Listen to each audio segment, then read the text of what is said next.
Panorama group, जो सोचता है वो करता है। नमस्कार, भारत लाइव देख रहे हैं आप। सुबह सुबह आप सभी दर्शकों का बहुत बहुत स्वागत है।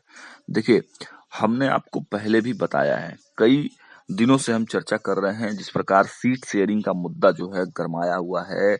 इंडिया गठबंधन में लगातार सीट शेयरिंग को लेकर बैठकों का दौर शुरू हो गया है, लेकिन देखिए बिहार में किसी नतीजे पर अभी इंडिया गठबंधन सीट शेयरिंग को लेकर नहीं पहुंचा है। कल दिन भर जिस प्रकार की चर्चाएं आपने सुनी, जेडीयू के केसी त्यागी जो है बड़ी तल्ख रवैया अपनाते हुए उन्होंने कहा कि सीटिंग सीटों पर तो कोई बात ही नहीं होगी और उससे ज्यादा एक सीट हम लोगों को चाहिए।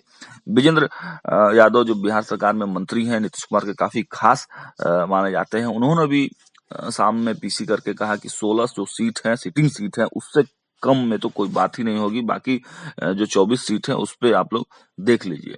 तो नीतीश कुमार जो है देखिए पूरी तरह से मूड में है, पूरी तरह से गठबंधन जो है अब लग रहा है जिस जो भारत लाइव बराबर एक कहते रहा है, पंचनामा में हो या खेल समझिए में, बाबा हमेशा ही ये बताते रहे हैं कि नीतीश कुमार जो है अब जो है नीतीश कुमार के दरवाजे इंडिया गठबंधन में बंद हो चुके हैं और अब जो है नीतीश कुमार या तो तीसरे मोर्चे की ओर बढ़ेंगे या फिर भारतीय जनता पार्टी के तरफ उनकी बातचीत शुरू हो गई है। हम आपको बताते चले, पहले भी खेल समझिए में हमने आपको बताया है कि लोकसभा चुनाव में जदयू अपना विस्तार करेगा। वह पड़ोसी झारखंड के अलावा पूर्वोत्तर के कुछ राज्यों में भी उम्मीदवार देगा।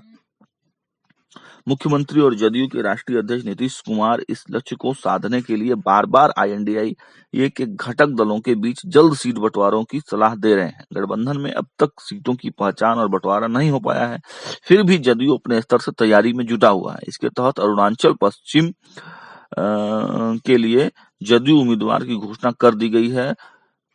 जदयू मणिपुर में भी अपना उम्मीदवार देगा। ग्रामीण विकास मंत्री एवं उत्तर प्रदेश जदयू के प्रभारी श्रवण कुमार ने सोमवार को यहाँ कहा कि यूपी में हमारी ताकत बढ़ी है। लोकसभा चुनाव में पार्टी अपनी उपस्थिति चाहती है।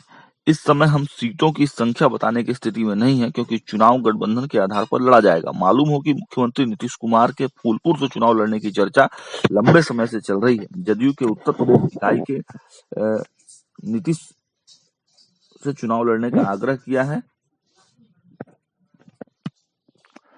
वैसे आपको बताते चले कि उत्तर प्रदेश में चुनाव लड़ने के संबंध में अंतिम निर्णय समाजवादी पार्टी से बातचीत के बाद ही लिया जाएगा। पड़ोसी झारखंड में पिछले 3 वर्षों में जदयू की सक्रियता बढ़ी है। पार्टी के विस्तार के दृष्टिकोण से ही झारखंड के जदयू नेता खीरू महतो को बिहार से राज्यसभा भेजा गया है। राज्य के भवन निर्माण मंत्री डॉक्टर अशोक चौधरी झारखंड जदयू के प्रभारी हैं। उन्होंने कहा कि लोकसभा की कई सीटों पर हमारी तैयारी चल रही है। झारखंड में भी मुख्यमंत्री नीतीश कुमार लोकप्रिय है। हाँ, झारखंड में जदयू के चुनाव लड़ने का निर्णय गठबंधन के अन्य दलों से बातचीत पर निर्भर है।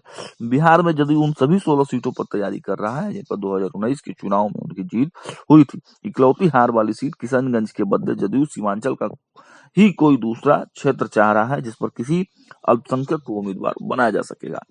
तो हम आपको पहले भी बताते चले हैं कि हिंदी पट्टी क्षेत्रों के जो 176 सीट है उस पर नीतीश कुमार के लौकुश समाज का प्रभाव है और नीतीश कुमार अपनी पार्टी को विस्तारित करने के लिए इन 176 सीटों में से हर एक राज्यों में कुछ न कुछ सीट चाहते हैं और यही जो है सीट शेयरिंग का सबसे बड़ा पेच फंसा हुआ है। फिलहाल इसके बारे में इतना ही। देखते रहिए भारत लाइव। बहुत बहुत धन्यवाद। पनोरमा ग्रुप, जो सोचता है वो करता है। अगर ये वीडियो पसंद आई और वह बिहार के राजनीति और बिहारियत से सरोकार रखेनी तो सब्सक्राइब बटन दबा के चैनल के सब्सक्राइब कर ली।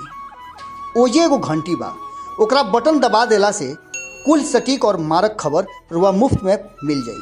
अगर रुआ पत्रकारिता के हमनी के नया प्रयोग में सहयोग कर चाहतानी तो ज्वाइन बटन दबा दी। पेटीएम नंबर नोट कर ली 9386816700। धन्यवाद।